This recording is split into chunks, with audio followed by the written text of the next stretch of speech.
The United States' $2.36 trillion tourism business fears a Trump slump over tariff turmoil. Warnings emerge even as the effect of economic and political turbulence on foreign visitors to the U.S. is hard to define. Batman said business was so-so and King Kong beat his chest in agreement. But neither could predict that it would improve. Gotham's Caped Crusader and his muscular ape neighbor could only hope. As with Times Square's superhero-themed visitor photography business last week, so it is with the U.S. tourism business at large. The effect of economic and political turbulence on the number of foreign visitors coming to the U.S. is, for now, hard to define.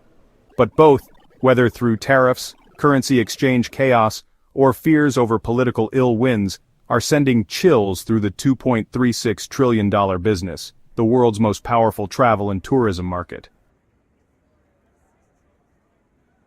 Warnings that international tourism to the U.S. could be hit by Donald Trump's effort to re-engineer economic and political relations with the rest of the world are slowly emerging. The federal government's National Travel and Tourism Office released preliminary figures last week showing visits to the U.S. from overseas fell 11.6% in March, compared with the same month last year. According to the data released on Tuesday, international arrivals from China were down nearly 1%. Wolfgang Georg Arlt, the CEO of the China Outbound Tourism Research Institute, called it the Trump Slump.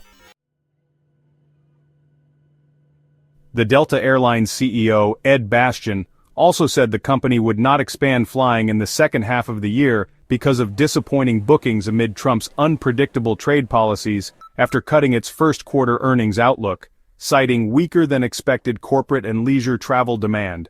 In the last 6 weeks, we've seen a corresponding reduction in broad consumer confidence and corporate confidence, Bastian told CNBC, adding things really started to slow in mid-February. The Las Vegas Visitors and Convention Authority said last week it was projecting a 5% decline in room tax revenue for its upcoming budget, a decline that may reflect Trump's trade disputes with Canada and Mexico. Those countries account for 2.6 million visitors to Sin City, or half of international travel trade. Check one, check. LVCVA's president, Steve Hill, warned at a budget meeting that short-term projected declines do not make a trend, although we do expect that this is the start of a decline in international visitation. At some level, the conversation around the tariffs has also alienated some of our potential visitors.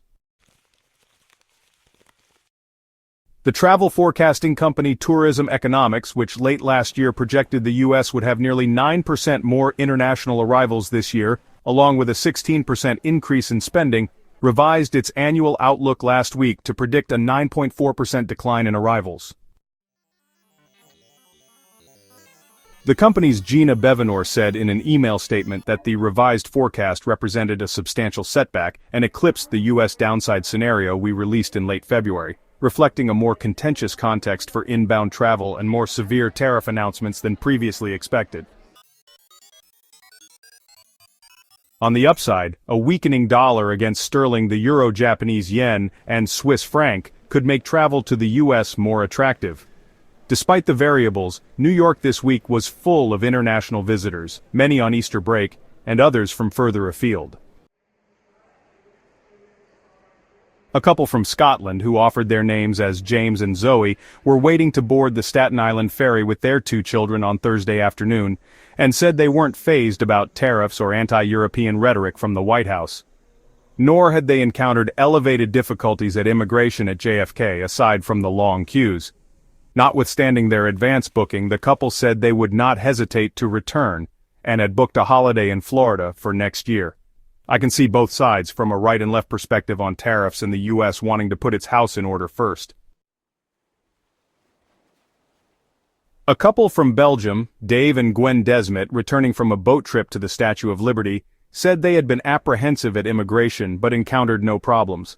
But they said that if the trip had not already been booked, they would have waited to better understand the reality of the impact of Trump's upheavals. "There's more anxiety," said Gwen, who said she had advised her son to delete an essay about Donald Trump on his laptop, adding that she was alarmed by changes to U.S. government policy around diversity and gender. Her daughter had worried that it was not a good time to go to New York.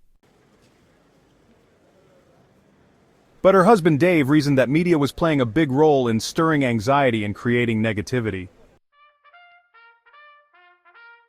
Last week, China issued warnings for citizens considering traveling or studying in the U.S. China's Ministry of Culture and Tourism cited the deterioration of China-U.S. economic and trade relations and the domestic security situation in the United States.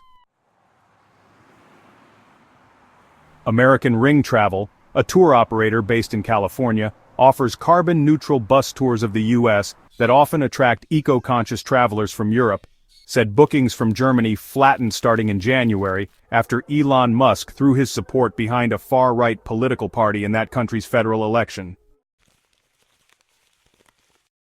Many travel agents say it may be too early to tell if, beyond visitors from Canada, the U.S. will see its post-COVID gains in foreign tourism wiped out or even reversed. Later this month, the International Air Transport Association, IATA, will release new figures on international travel. Global hotel chains like Hilton Worldwide are seeing share price declines.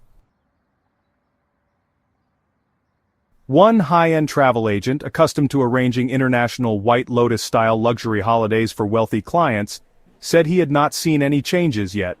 But it was still early days. "I think we're going to feel it soon. People aren't exhausted yet, but they're clearly stressed and will be.